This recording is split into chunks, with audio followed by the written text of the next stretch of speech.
What's up, everybody? This is Coach Chip on Toe to Toe Magazine TV. Today, we're going to talk about the majority decision victory from the Spaniard Sandor Martin over Mikey Garcia. Make sure you hit the like button and make sure you subscribe. Here we go. Holy shit. Did you see how big and bad body Mikey Garcia was to this fight? He was not ready for this fight. Mikey Garcia looked like somebody's uncle that used to fight a long time ago. You know the person. He fought in the Golden Gloves. He was good in the amateurs.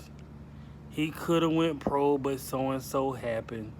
And now he be throwing punches, always want to shadow box, hitting you on the arm, walking around, and there's no video of him fighting at all. That guy. That's what Mikey Garcia looked like. Watch out now, boy. I still got it. I'll whoop your ass.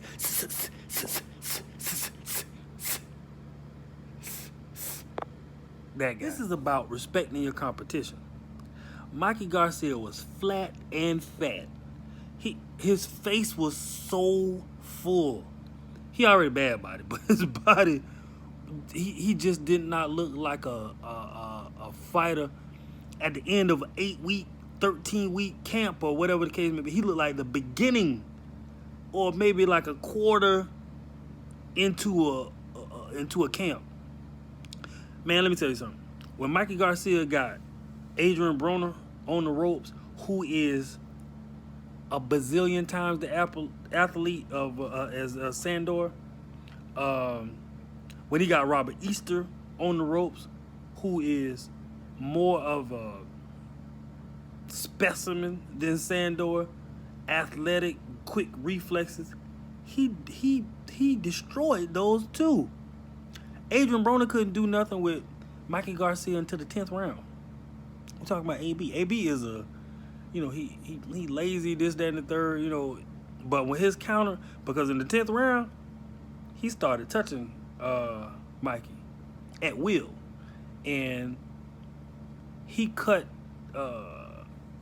Adrian Broner off. His range and distance was phenomenal. Him and Robert Easter. He could not do that to Sandor the Spaniard. Not to take nothing from Sandor, but he is not AB and he is not Robert Easter. Meaning reflex-wise, meaning athletic-wise, when Mikey Garcia is on, he cuts you off. He reminds me of Kasazu back in the day. When they cut you off, those Scud missiles are coming. They are touching your body, touching your head at a rapid rate with accuracy and bad intentions. And he could not pull the trigger because he took that man for granted. He came in there and he said that he was going to win the fight off of aggression. You wasn't aggressing nothing. You couldn't. He could not catch up with that man because he did not train. It was all over his body, and with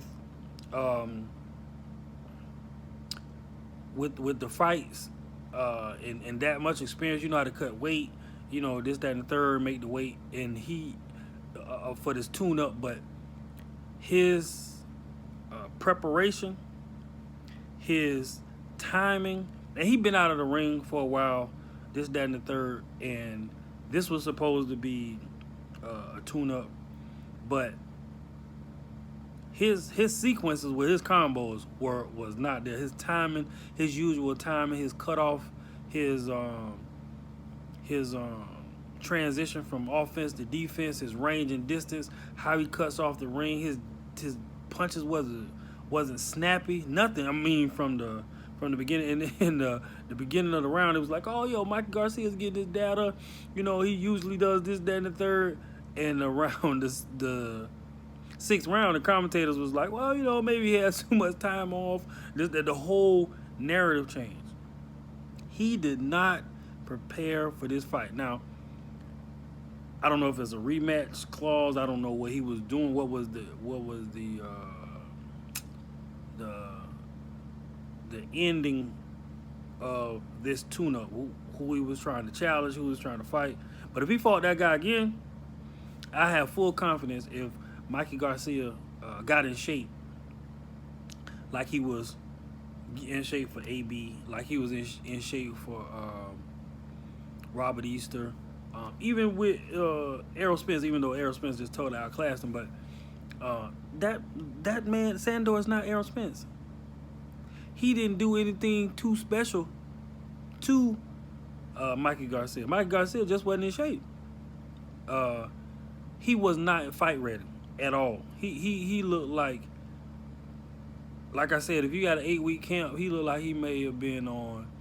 If you was running, 3 times a week and you wouldn't let yourself go too much, he looked like he was like on week 2, and he came in for a sparring session, and it looks like he was depending on his clout, where the fight was, and everything like that to win, because he had his hands up as if he really won the fight. In some of those rounds, Sandor was outlanding Garcia by more than 50%, and he had his hands up as if he won. Anyways, ladies and gentlemen, boys and girls, kids of all ages, respect your opponent. Get ready for your fight, because you're going to face the intangibles. Someone once said, I think it was B-Hop, a man that has a refrigerator with no food in it will kick your ass. But a man with no refrigerator will kill you. There's some fighters out there will beat you up for a 2-piece, a side biscuit, and a grape soda. You have to be ready for each and every fight. Come prepared, be professional, like Mayweather. Love him, hate him, ignore him. He was ready for 50 fights. Over 20 of ready every single time. You gotta respect that. And on top of that, he lived in Vegas. You can't get no more distraction than that. But it wasn't for him.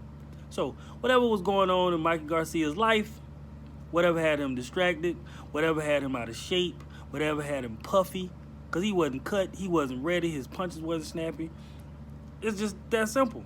As a coach, you look at those things. You look at the narratives and everything that a fighter brings to the table. That was not Mikey Garcia last night. Not the one who challenged fighters and gave people exciting fights, stoppages, hurting people, cutting them off, and just putting them in his wheelhouse. That was not Mikey Garcia. I don't know what his distractions was, or what happened, what was the narrative, or if he really took that guy for granted, which it looked like. And that man came to win. And he did just that. And Mikey Garcia came in and thought he was going to win off of his clout, his crowd, and where that fight was. Not so, sir. Not sir. Not so. So, be in the lab, man. Get ready for each and every fight. Listen to your corner.